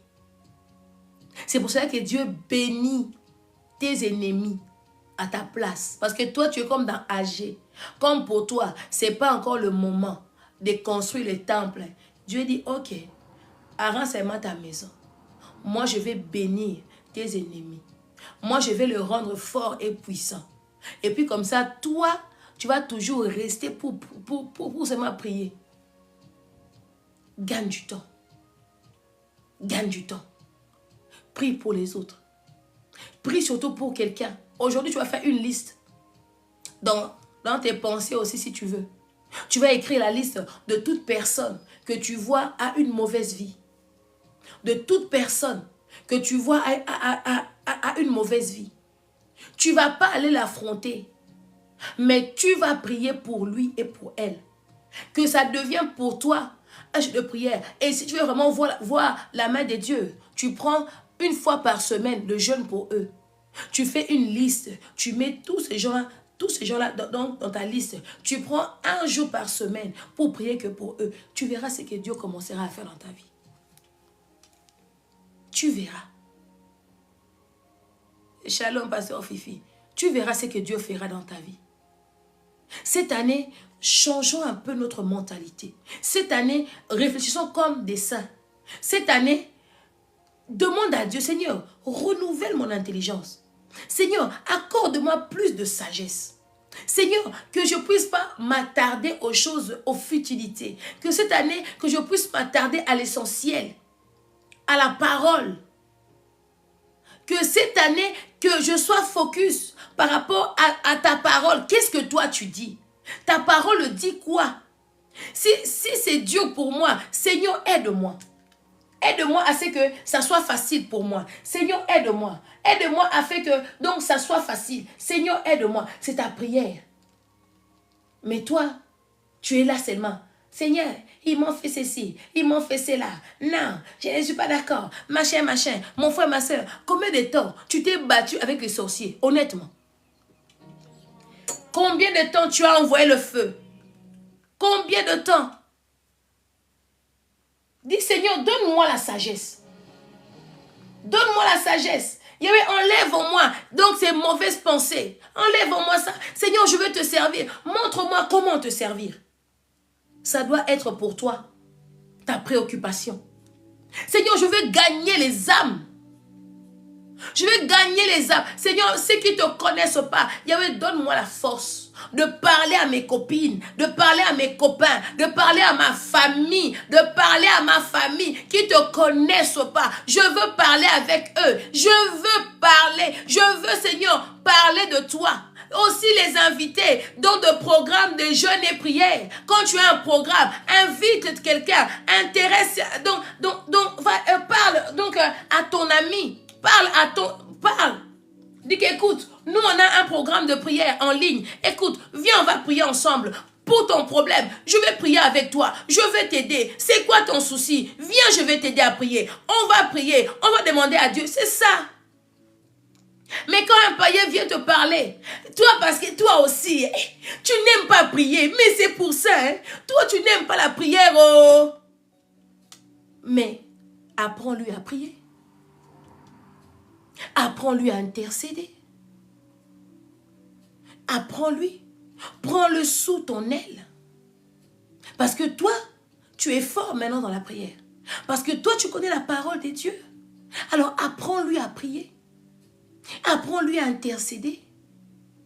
Dis, ma soeur, tu as un problème. Je vais prier avec toi. Mon frère, tu as un problème. Viens, on va prier ensemble. Déjà, tu pries déjà pour lui ou pour elle. Tu dis, tu sais quoi? J'ai prié pour toi. Et je continue encore à prier pour toi. On doit prier. Il faut que Dieu change ta situation. Il faut que Dieu change. Mon frère, ma soeur, nous ne le faisons pas. Nous ne le faisons pas. Nous ne le faisons pas. Et on se comporte souvent comme des pharisiens. On se comporte comme des pharisiens. Nous parlons que critiquer. On doit voir Christ en toi. Parce que là où j'ai toujours dit, quand on voit Christ en toi, première des choses qu'on doit voir, quand les gens viennent à toi, ils doivent trouver la paix. Même s'ils étaient en dispute, tu dois mettre la paix entre eux. Tu dois instaurer la paix. Parce que Christ nous a laissé la paix. Jean 14, 27. Il dit, voici, je vous donne la paix. Je vous laisse, pas je vous donne. Je vous laisse ma paix.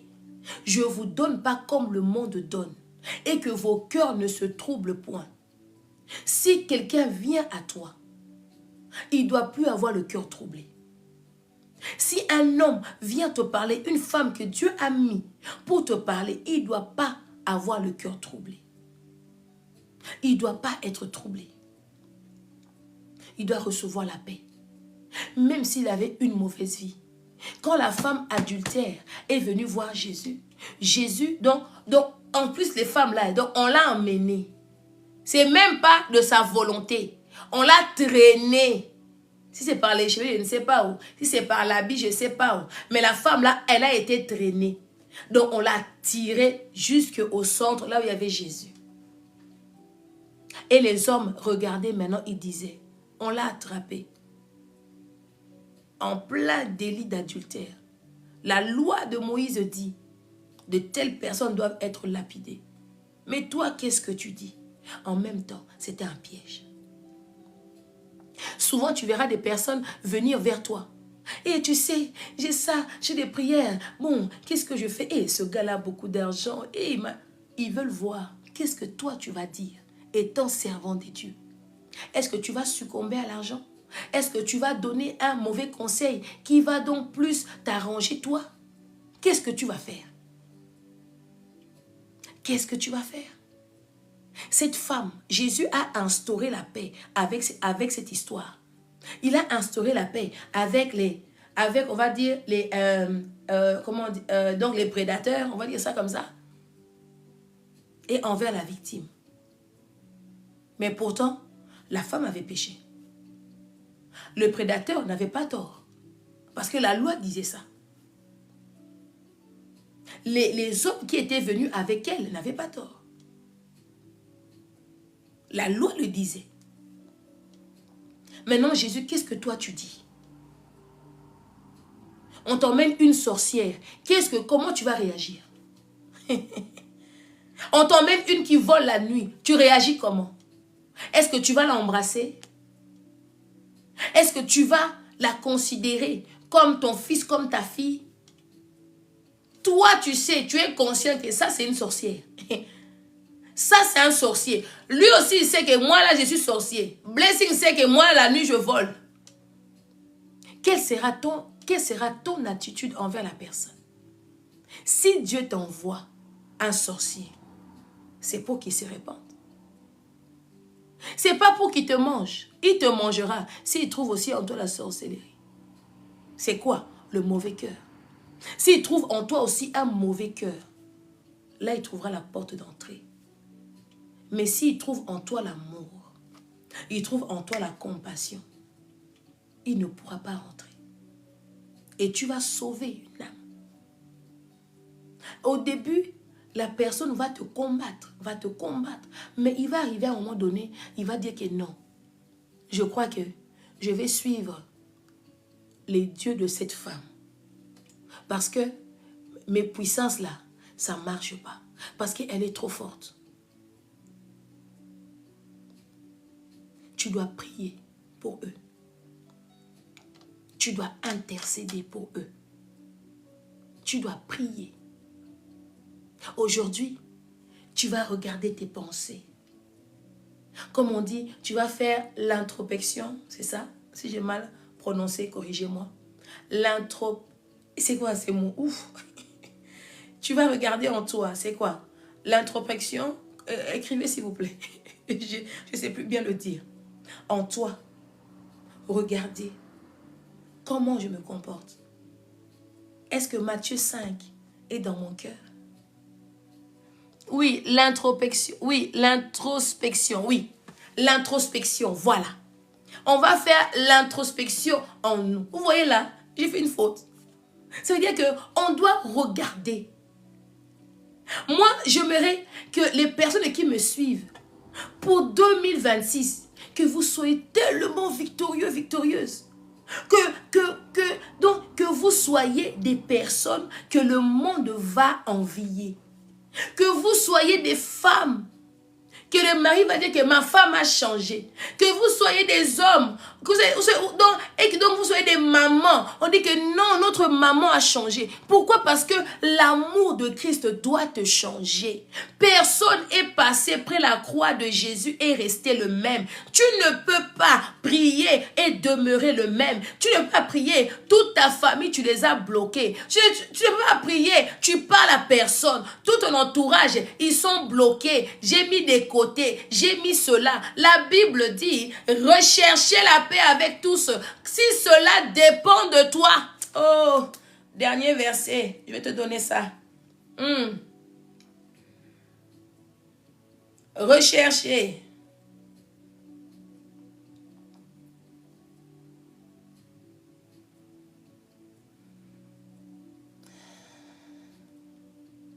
Pas Hébreux 12. Je vais dans Romains.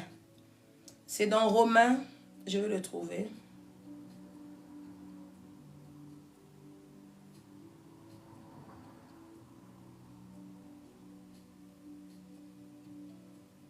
Romains 12, le verset 18. J'aime bien.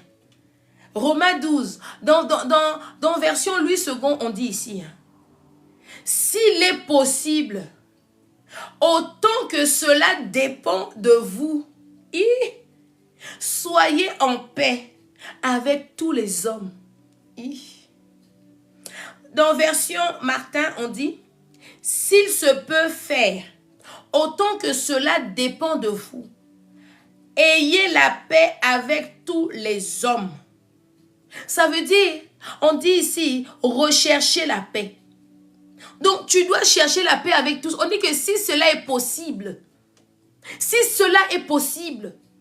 tu ne peux pas demeurer chrétien, chrétienne. Tu bloques tout le monde. Tu ne parles pas à ta famille. Tu ne parles pas parce que tu as entendu, parce que l'oncle là a dit, parce qu'on avait eu prière en famille et Dieu nous a parlé que, vous savez, des fois vous priez. Dieu vous montre dans vos familles des sorciers. Vous savez que c'est pourquoi? Pourquoi Dieu vous montre que tel est sorcier? C'est pas pour aller le lapider. C'est pas pour cela. Mais c'est pour que tu deviens intercesseur. Pourquoi? Parce que Dieu veut que tu diriges tes prières maintenant vers la personne. Mais pas comme toi tu veux. Mais pas par le feu. Mais par les prières de repentance. Seigneur, vois-le. Seigneur, aide-le. Seigneur, touche-le. Dieu veut que tu deviennes son intercesseur. Mais beaucoup de nous voulons savoir qui me combat. Quand il te combat, tu commences aussi à le combattre. Dans la Bible, c'est marqué où?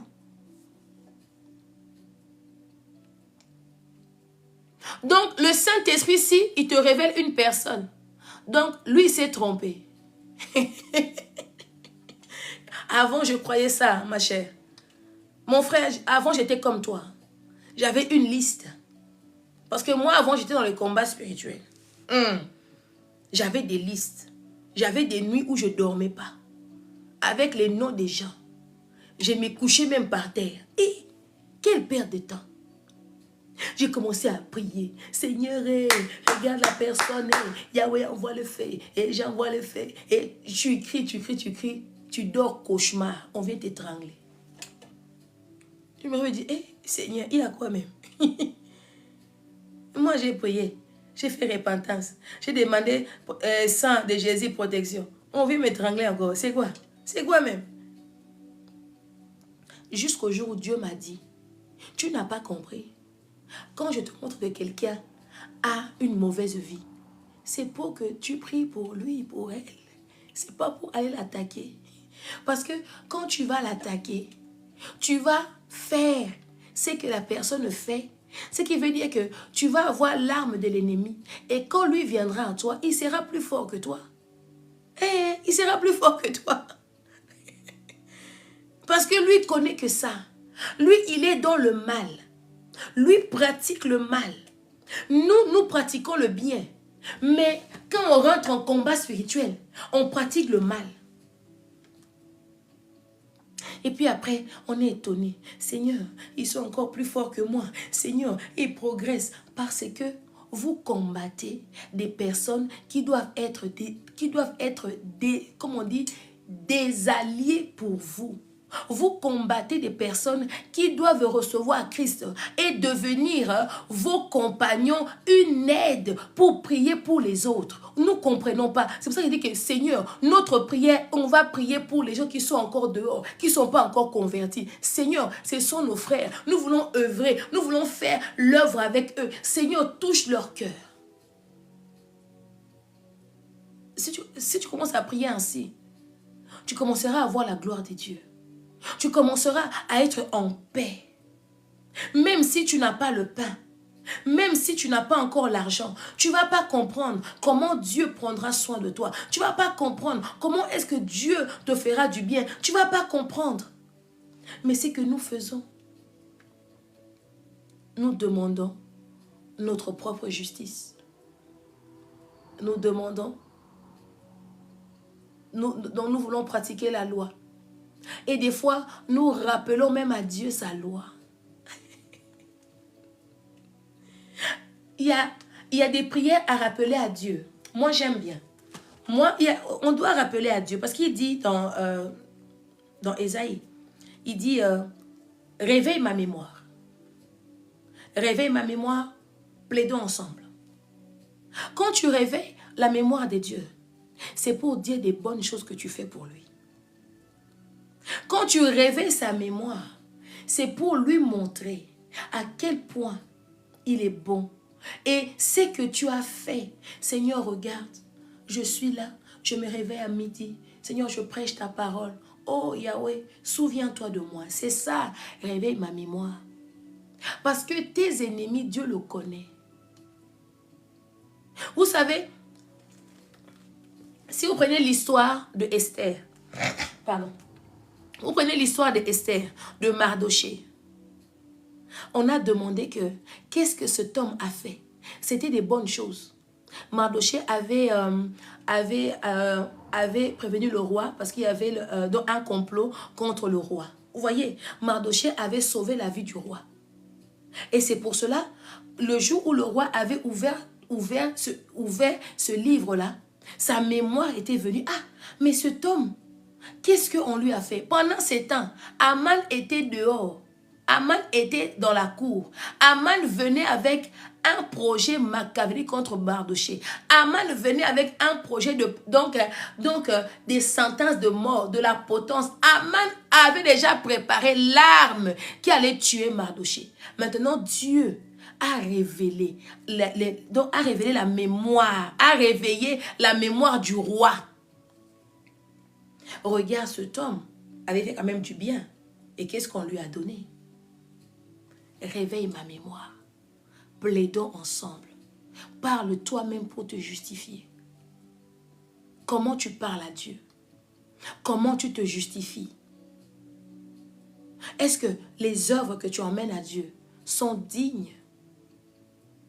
Est-ce que ce que tu fais pour Dieu Dieu peut dire que ma fille fait des choses pour moi, ou tu fais tout par intérêt pour toi, ou tu fais tout pour toi, ou tu fais absolument tout, tu veux tout. Donc, tout ce que toi tu fais comme acte pour Dieu, on doit te payer.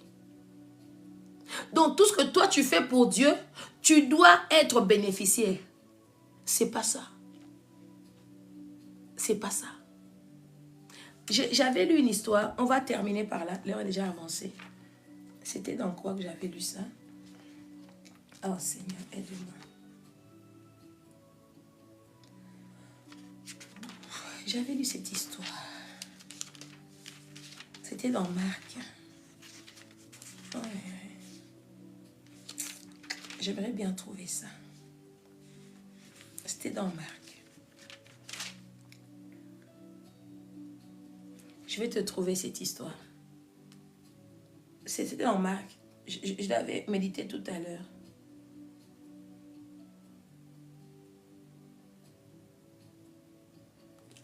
Matthieu 20. Matthieu 20, 28. Je l'avais médité tout à l'heure. Matthieu 20. On va commencer un peu. Matthieu 20. Je vais commencer par le verset. C'est le dernier. C'est le dernier. Supportez-moi encore un peu.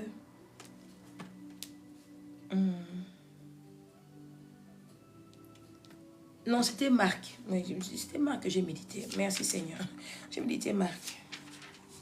Voilà. On va lire Marc 10.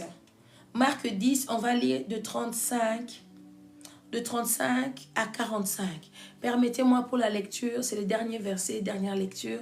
Merci pour ta patience. On va terminer avec cette histoire, comme ça je veux te laisser pour le week-end. Merci. Marc 10, 35 à 45, je lis au nom de Jésus. Ensuite, Jacques, Jean, les deux fils de Zébédée, viennent auprès de Jésus et ils lui disent: Maître, nous allons te demander quelque chose et nous souhaitons que tu acceptes. Jésus leur dit: Qu'est-ce que vous voulez que je fasse pour vous? Ils lui répondent: Quand tu seras dans ta gloire, permets-nous de nous asseoir à côté de toi, l'un à ta droite, l'autre à ta gauche. Jésus leur dit: Vous ne savez pas ce que vous demandez. Est-ce que vous pouvez boire la coupe de souffrance que je veux boire? Est-ce que vous pouvez être plongé dans la souffrance comme je veux l'être? Ils lui répondent,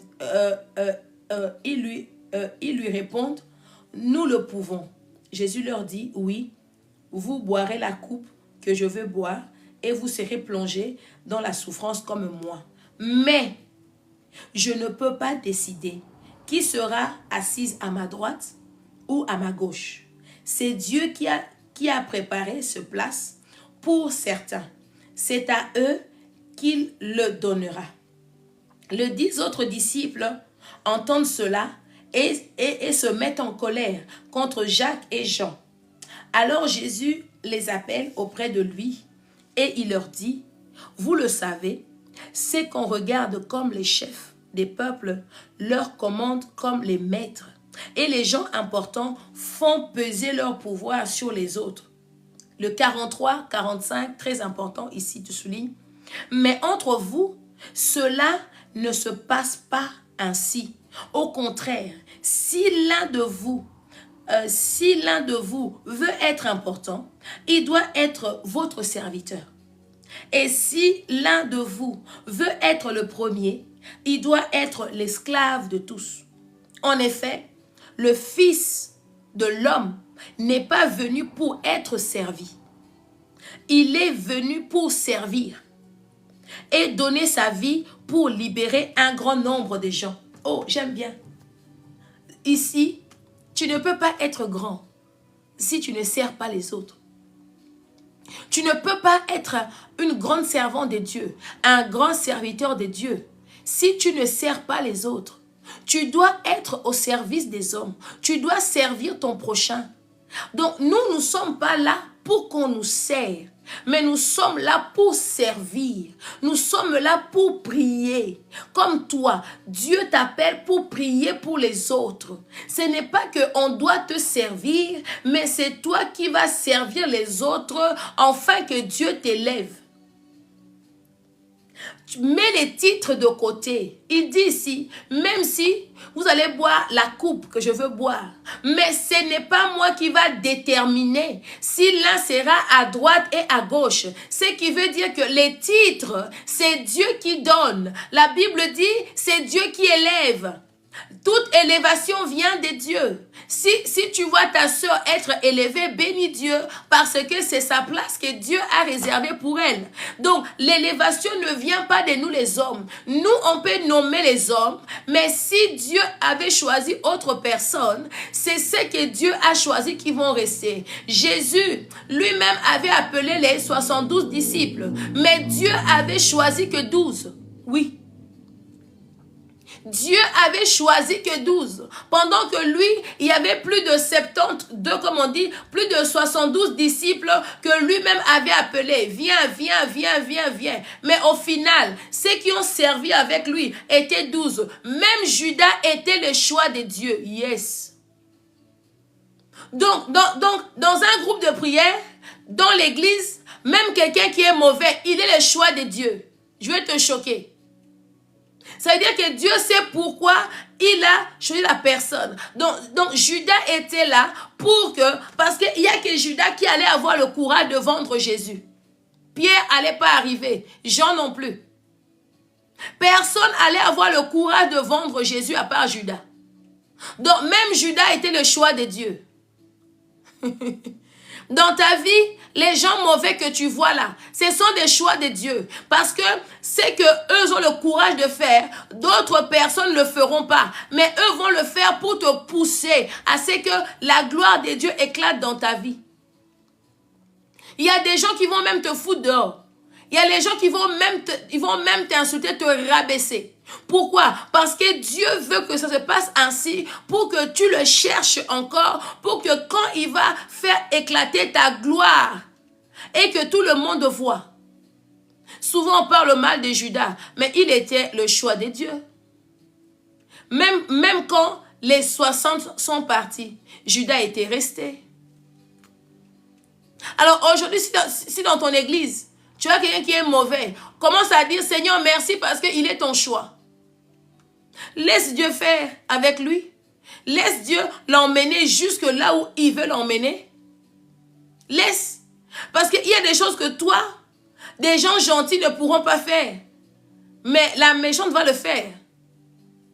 Donc même dans ta famille, les sorciers sont des choix de Dieu. Yes.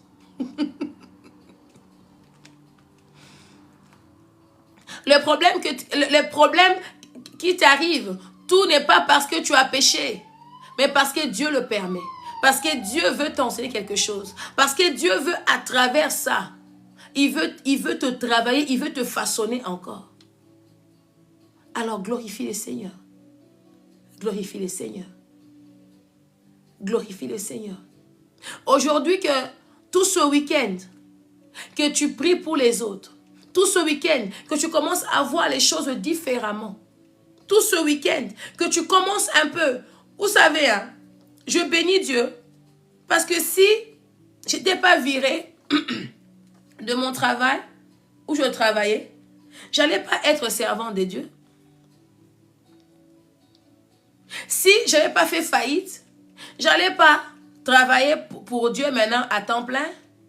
Parce que j'allais être tellement occupée. Donc, je travaillais 6 jours sur 7.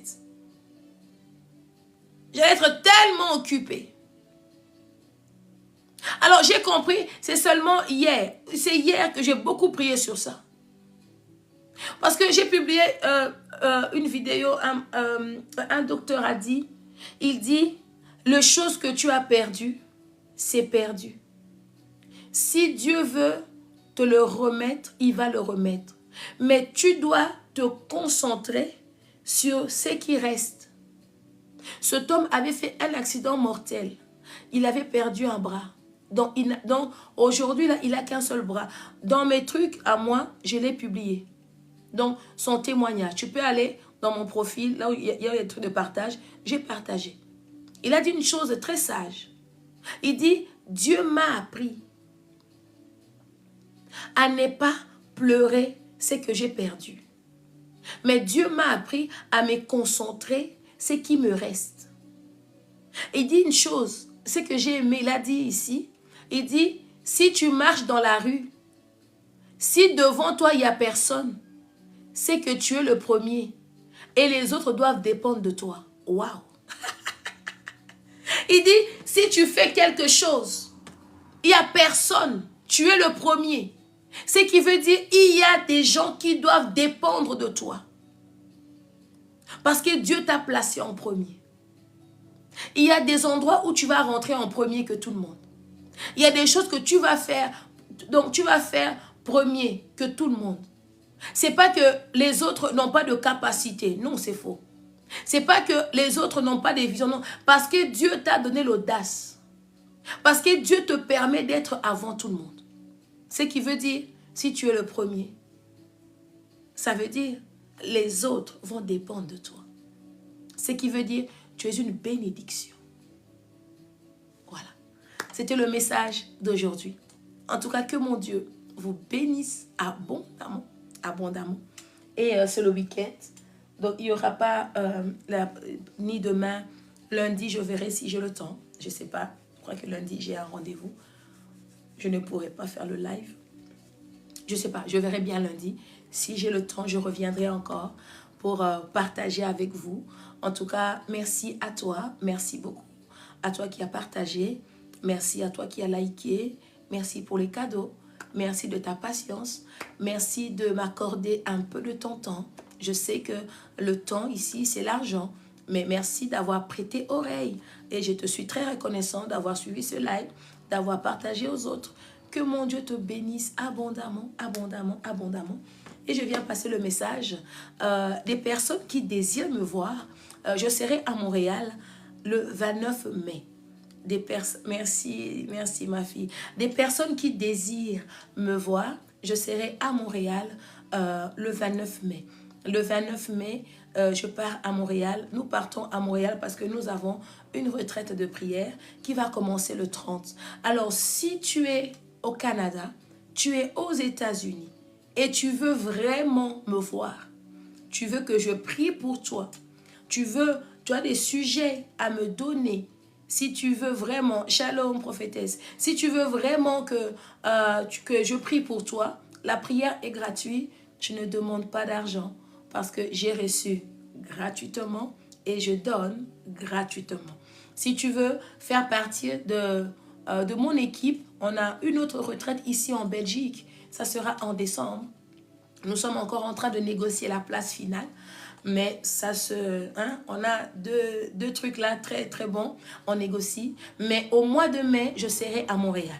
Alors, j'aimerais que tu puisses venir, que nous puissions partager communion fraternelle, que nous puissions prier ensemble. On va prier. Il y a au moins 17 personnes qui vont quitter l'Europe pour le Canada. Il y a plusieurs personnes qui ne sont jamais allées au Canada, mais ils vont aller à cause de l'évangélisation, à cause de la prière.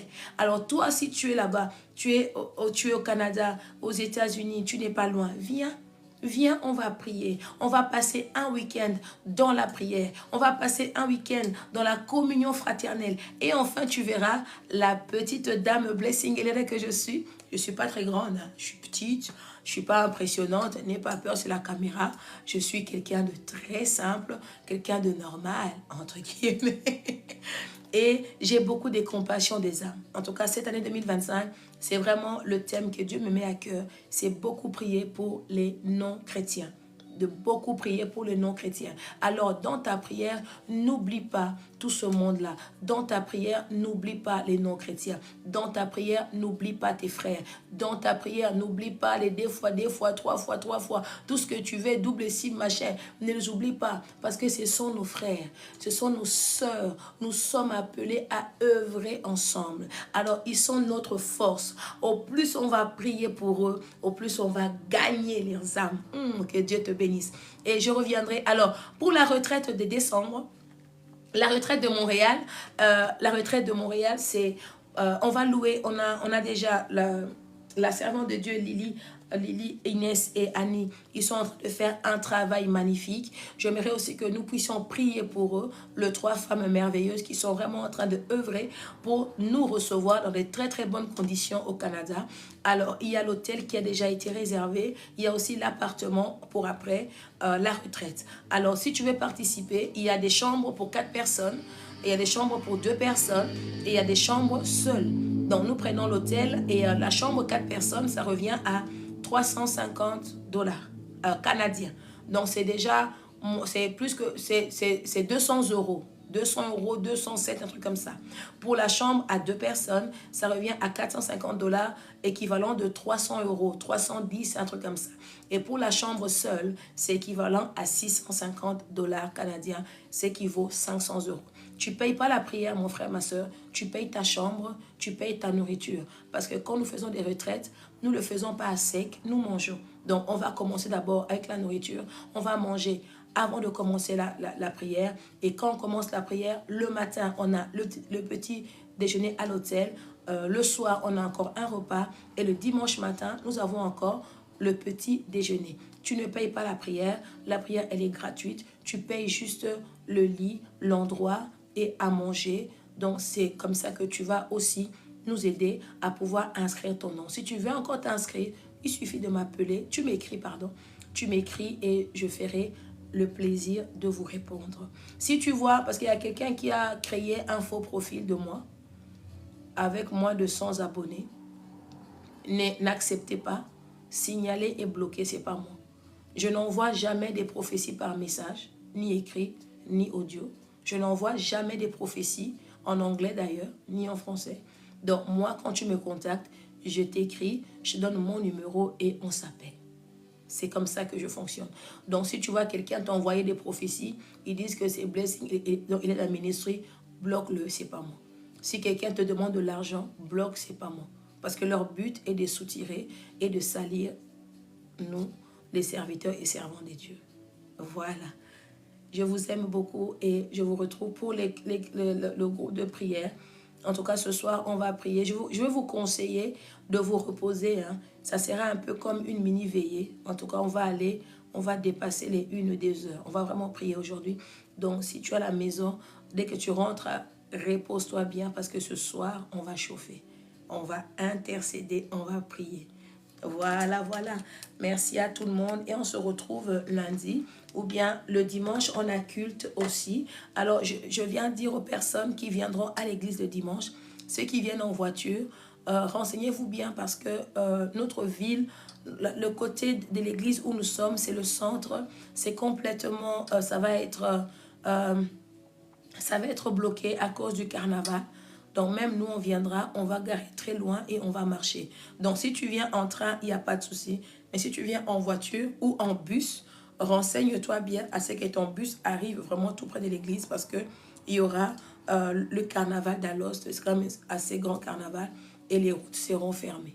Mais le culte, nous on a culte comme d'habitude, 13h30 à 16h30. Merci à vous et bye bye.